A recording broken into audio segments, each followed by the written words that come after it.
Sa halos 800 taon, isa ito sa nakamamanghang kuta sa Hilagang Europa na kumokontrol sa pagpasok sa Baltic Sea. Sa nakalipas na 80 taon ang Kaliningrad ay kontrolado ng Soviet Russia at sa nakalipas na 20 taon ito ang nag-iisang himpilan ng Russia sa gitna ng mga lupain ng NATO. Nakakatulak ito palabas ng bastos, parang isang malaking taghiyawat, napapalibutan ng makinis na balat, na parang gustong-gusto ng pumutok. Ngayon, sinabi ng isang mataas na general ng United States na kayang gawin iyon ng NATO at hindi sa loob ng mga linggo o kahit araw, kundi sa loob lang ng ilang oras. Ang pagsakop sa Kaliningrad sa isang napakabilis na operasyon ay magbabago agad ng balanse ng seguridad sa Europa sa isang iglap lang. Maaaring gawin nitong hindi mapasok ang NATO sa hilagang silangang bahagi nito, pero maaari rin itong mag-udyok ng isang digmaang nuklear. Kaya, tingnan natin ng mas malapitan ang kwento at kung bakit ito mahalaga. Ang Kaliningrad Oblast ang pinakakanlurang lalawigan ng Russian Federation at ito lang ang tanging lalawigan na hindi direktang konektado sa iba pang lupain ng Russia. Ang Belarus at ang 62 milyang Suwalki Gap sa Lithuania ay nasa pagitan nito at ng mainland Russia. Mahalaga ito sa ating kwento na malalaman mo mamaya kahit nahiwalay ito sa pisikal na bahagi ng bansa o marahil dahil dito, ang Kaliningrad ay mahalagang bahagi ng pansiguridad ng Russia para sa opensiba at depensiba. Ang enclave ay nasa isang napaka-estratehikong lokasyon, naipit sa pagitan ng Lithuania at Poland, sa paanan ng Baltic Sea, na kilala rin bilang lawan ng NATO. Sakop lang nito ang 87 na milya kwadrado sa kabuang lawak at 47 milya ang pinakamalapad na bahagi nito. Pero mula sa posisyong ito, maaring magpakita ng lakas ang isang hukbo sa malalawak at estratehikong mahalagang mga lugar. Sa pananaw ng pandagat, ito ang perpektong posisyon para magpakita ng lakas sa buong dagat Baltiko at kontrolin ang pagpasok dito. Sa loob ng lupa, ang isang hukbo na may epektibong kakayahan sa anti-access aerial denial o A2AD ay maaring putulin ang pagpasok mula Poland at Belarus papunta sa mga estado ng Baltiko at Finland. Hindi na nakagulat na ito ay naging parang kuta mula pa noong unang bahagi ng gitnang panahon. Bagamat tinawag itong Kaliningrad simula lang noong 1945. Noong 1255 sa panahon ng Northern Crusades, nagtayo ang mga Teutonic Knights ng bagong kuta sa sinaunang pamayanan ng mga Prussian na Twangster ang pangalan, na kanila lamang winasak. Pinangalanan nila itong Königsberg, na nangangahulugang bundok ng hari bilang parangal kay Haring Ottokar II ng Bohemia. Maliban sa isang panahon noong 1400s, kung kailan napasailalim ito sa Poland at tinawag na Krulieliex, na natiling kontrolado ng Aleman o Prussian ang lungsod at tinatawag na Königsberg hanggang ikalawang digmaang pandaigdig bilang pinakamalaki at pinakasilangang lungsod ng Alemanya at isang mahalagang sentro. Matinding napinsala ang lungsod nang bumagsak ang hukbong Aleman sa huling bahagi ng digmaan. Binomba ng malakas ng mga alyado ang lugar noong 1944. Kalaunan, marami sa mga natirang bahagi nito ay winasak sa labanan sa Königsberg, na nagwakas sa pagsakop nito ng mga Soviet noong Abril 1945.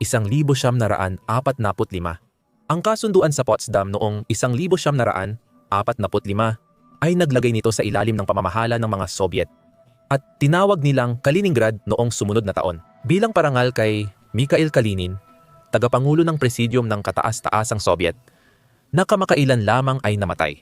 Noong panahong iyon, ang mga naninirahan sa lungsod ay pangunahing mga Aleman na may minoryang Lithuanian. Karamihan sa kanilang pamilya ay naroon na ng ilang siglo. Sa sumunod na mga taon, pinaalis ng mga Soviet ang lahat ng Aleman patungong Alemanya. Natitirang mga Lithuanian lang ang pinayagang manatili. Pagkatapos, nagpadala sila ng mga truck o mas eksakto, mga tren-tren na puno ng mga Soviet. Karamihan ay mga Ruso, pero may ilang mga Ukrainian at Belarusian din, at sinimulan nilang muling itayo ang lungsod sa ibabaw ng mga guho. Ngayon, isa na itong modernong lungsod ng Russia na may populasyon na humigit kumulang 400.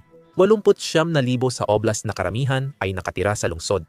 Kung ikukumpara sa ibang mga lungsod sa Russia, hindi ito ganoon kasama. Kahit na may mga problemang pang-ekonomiya na dulot ng digmaan, na ramdam din dito. May mga unibersidad at mga sushi bar. Magaganda ang tanawin. At may isang abala at masiglang pantalan na siya lang natitirang pantalan ng Russia na hindi nagyeyelo buong taon. Sa katunayan. Kaya, sa kabila ng katotohanang mas marami talagang turista bago salakayin ng Russia ang Ukraine, mas marami pang lugar sa Russia na mas malala ang kalagayan kaysa sa Kaliningrad. Iyon ay kung hindi mo alintana ang tumira sa isa sa pinakamilitarisadong lugar sa Europa. Sa Kaliningrad, ang militar ng Russia ay nasa lahat ng dako. Pinag-uusapan natin ang Baltic Fleet, kabilang ang mga submarino, mga eskwadron ng eroplano, mga batalyon ng S-400 Air Defense Systems, maraming Iskander missile systems, at hindi bababa sa 10,000 sundalo. Lahat ng maisip mo, nandoon, kabilang na ang mga nuclear. Kaya napakahalaga nito para sa Russia at NATO. At kaya nakakaintriga ang mga pahayag na kayang sakupin ng NATO ang Kaliningrad agad-agad. Si Donoghue, na siyang commander ng United States Army para sa Europa at Africa, ay nagbigay ng mga pahayag na ito noong Miyerkules sa unang Land Euro Conference ng Association of the United States Army sa Wiesbaden, Germany. Layunin ng kumperensya na maging pangunahing kaganapan sa European Theater of Operations para sa mga professional sa militar, industriya at gobyerno.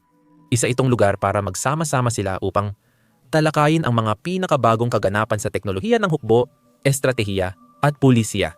Ang Kaliningrad ay humigit kumulang 47 milya ang lapad at napapalibutan ng NATO sa lahat ng panig.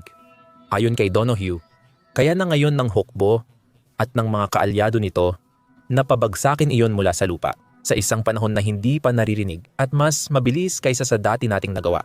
Napagplanuhan na namin yan at na-develop na rin namin ito.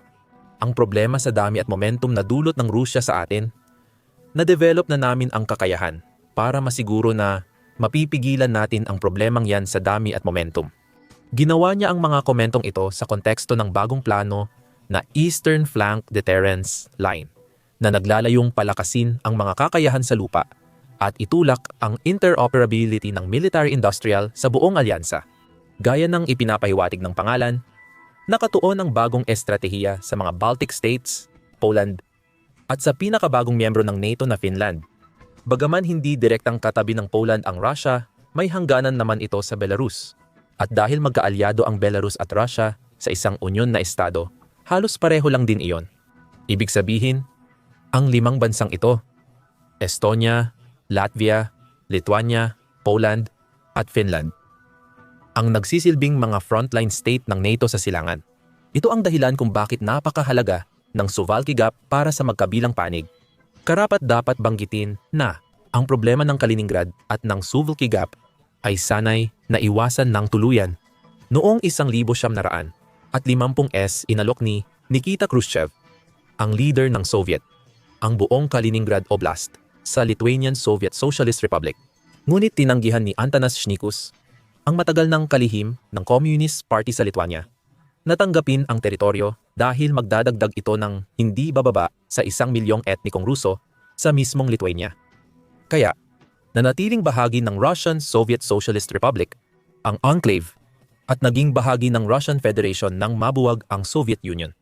Kasabay nito, naging bahagi ng Malayang Lithuania ang Suwalki Gap na, syempre, kalaunan ay sumali sa NATO at nagtamasa ng proteksyon ng Article 5 Mutual Defense Obligations ng alyansa. Sa kasalukuyan, kung magkakaroon ng komprontasyon sa pagitan ng Russia at NATO at isinara ng Russia ang koridor, mahaharangan nito ang puwersa ng NATO na makarating sa Baltic States at Finland sa pamamagitan ng lupa ng di sinasalakay ang Belarus. At ang kakayahan ng Russia sa A2AD ay malaki sa magkabilang panig ng gap sa Kaliningrad, ngunit mas lalo pa sa Belarus, na mas madali nilang mapapalakas. Ayon kay Donoghue, matagal nang pinagsasama-sama ang mga rehiyonal na plano. Pero ang hukbo, kasama ang NATO, ay unang tumututok sa Baltic States upang subukang marating ito. Paano mo nga ba gagawin na ang industriya at ang mga bansa ay eksaktong alam kung ano ang mga kinakailangan? Batid namin ang dapat naming paunlarin. At ang halimbawang ginagamit namin ay ang pangangailangan mong umalis sa lupa. Kung nagtataka ka kung paano balak ng hukbo na mabilis na sakupin ang Kaliningrad, marahil nakakagulat, ito ay pangunahing gagawin mula sa lupa. Maaaring magbago iyon ng laro, lalo na sa depensa ng Russia. Natatalakayin natin mamaya. Gaya ng sinabi ni Donohue, ang lupang larangan ay hindi nawawalan ng halaga, bagkus ay lalo pang nagiging mahalaga. Mula sa lupa, maaari mo nang kontrolin ang karagatan at pabagsakin ang A2AD bubbles. Nasasaksihan natin ang lahat ng mga bagay na iyan sa Ukraine. Tama siya. Isipin kung paanong napalayas ng Ukraine ang Black Sea Fleet ng Russia mula Crimea, na parang basang buntot na tumatakas. Sa madaling salita, kahit walang gamit na Air Force o Navy, naging sapat na epektibo ang mga drone, naval drone, at mga misil na inilunsad mula sa lupa. Totoo, malaking bahagi ng plano na inilatag ni Donohue ay ang paggamit ng mga unmanned system. Pero ang pangunahing layunin ay tila ang pagdevelop ng mga standardized na data-driven system, mga karaniwang launch at cloud-based na koordinasyon sa pagitan ng mga nagkakaisang bansa at kagamitan. Isa itong makabago, integrated at modular na sistema na dinisenyo para sa pinakamataas na interoperability at pagpapakita ng lakas. Ngunit may pinakamababang komplikasyon at gastos sa ideal na sitwasyon. Mukhang napagkasunduan na ang plano. Ngayon, magsisimula na ang paghingi at pagbili ng mga sistemang kailangan para mapagana ito. Nasiguro na ng NATO ang sistema ng pagbabahagi ng datos. Ito ay ang MAVEN Smart System ng Palantir. Ang sistemang ito ang sentro ng Project MAVEN na opisyal na kilala bilang Algorithmic Warfare Cross-Functional Team. Matalino ang United States Army sa pagbibigay ng pangalan sa mga bagay para magkaroon ng catchy na acronym. Pero medyo mabigat pakinggan ang AWCFT kahit ano pa ang iyong sariling wika. Kaya Project MAVEN na lang. Ngunit hindi nangangahulugan na walang saysay ang pangalan. Ang Project MAVEN ay isang proyekto ng Pentagon na gumagamit ng machine learning at data fusion para iproseso ang datos mula sa iba't ibang pinagkukunan. Pagkatapos, ginagamit nito ang naprosesong datos para tukuyin ang mga posibleng target, ipakita ang impormasyon gamit ang user interface, at ipadala ang mga desisyon ng tao sa mga sistema ng armas, at iba pa. Ang proyekto ay pinamamahalaan ng National Geospatial Intelligence Agency simula 2022 kung saan ang pangunahing data fusion platform ay ginawa at pinapatakbo ng Palantir. Ang MAVEN Smart System, ang mga pinagkukunan ng datos ng MAVEN ay kinabibilangan ng mga litrato, satellite imagery at geolocation data mula sa mga na-intercept na komunikasyon, infrared sensors, synthetic aperture radar at iba pa. Ang training dataset ay may 4 na milyong larawang may label ng mga kagamitang militar tulad ng mga barkong pandigma.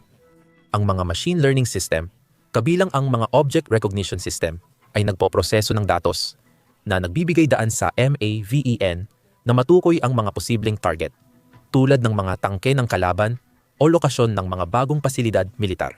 Sa user interface ng MAVEN, maaari mo umanong makita ang mga galaw ng eroplano, lohistika, lokasyon ng mga mahahalagang tao, lokasyon ng mga barko na nasa no-strike list at marami pang iba. Ang mga dilaw na kahon ay nagpapakita ng posibleng target, habang ang mga asul na kahon ay nagpapakita ng mga kakampi o no-strike zone. Mahalaga, sa konteksto ng Eastern Flank Deterrence Line, maaari rin nitong ipadala ang mga desisyon ng tao na magpaputok ng armas direkta sa kanila. Nagpamalas ang MAVEN ng kakayahan sa larangan ng labanan noong 2021 Kabul airlift. Habang mabilis na umatras ang United States mula sa nagkakawatak-watak na Afghanistan, ginamit ang MAVEN upang ipakita ang sitwasyon sa lupa. Kaya nitong sabay-sabay na ipakita ang mga data feed tulad ng galaw ng mga eroplano, mga banta sa lohistika, at mga lokasyon ng mahahalagang tauhan. Tulad ni General Donohue na personal na kasangkot sa operasyong ito at sa digmaang Russia-Ukraine, ginamit din ng United States ang satellite intelligence kasabay ng MAVEN upang magbigay ng lokasyon ng mga kagamitan ng Russia sa mga puwersa ng Ukraine. Makalipas ang kaunti, sumabog ang nasabing kagamitan. Ang MAVEN ay ginamit upang paliitin ang mga target para sa airstrikes sa Iraq at Syria noong Pebrero 2024 at matukoy ang mga paglulunsad ng rocket sa Yemen at mga surface vessel sa Red Sea, ayon sa SENTKOM. Kaya, Mukhang malinaw na dapat gamitin ang MAVEN para sa Eastern Flank Deterrence Line Operations 2. Madali ring makita kung gaano ito kapakinabang sa pagbibigay impormasyon at pag-uugnay ng pag-atake sa Kaliningrad. Ang ibang bahagi ng sistema ay kasalukuyang ginagawa pa. Alam na natin ng eksakto ang kailangan nating gawin sa cloud, pati na rin ang eksaktong uri ng mga unmanned systems, brigada, at iba pang kailangan natin para rito, sabi ni Donohue. Particular, gusto ng Army na maging interoperable ang mga kakayahang ito sa mga kasosyo sa NATO. Nakatuon ang plano sa isang karaniwang launcher para sa opensiba at depensibang gamit at isang fire control system na magagamit ng kahit anong bansa. Nais namin ng isang sistema kung saan magagamit namin ang mga bala mula kahit anong bansa at magpapaputok gamit ng mga ito, aniya. Mukhang kapanapanabik ito at magiging interesante kung aling mga sistema at anong mga pamantayan ang sa huli ay mapagkakasunduan. Sa kasamaang palad, at bagamat inaasahan at maiintindihan naman, hindi nagbigay ng karagdagang detalye si Donohue tungkol sa kung paano maaring gamitin ang sistemang ito para masakop ang Kaliningrad, lalo na sa mas maikling oras kumpara sa panahong kailangan ng isang Ukrainian first-person view drone operator para tuluyang alisin sa serbisyo ang isang piraso ng Russian armor. Ang enclave ay talagang mahirap sakupin o pasukuin. Mula 1,900 na pots hanggang unang bahagi ng 2,000 at 16 mahina ang militar ng Kaliningrad. Ngunit noong 2021, seryosong na-upgrade ito ng mabibigat at iba't ibang armas. Kahit mahirap tukuyin ng eksakto dahil sa kalituhan ng digmaan. Noong 2023, ang ika-11 Army Corps na may 12,000 hanggang 18,000 kasapi ay nakabase doon, kasama ang mga T-72 tank BTK armored personnel carrier, mobile rocket launcher at artillerya. Ang mabigat na mekanisadong 300 at 36 Test Guards Naval Infantry Brigade ay nakabase rin sa Oblast na may mga BTR armored personnel carriers at hindi bababa sa isang batalyon na sinasabing kayang magsagawa ng air assault.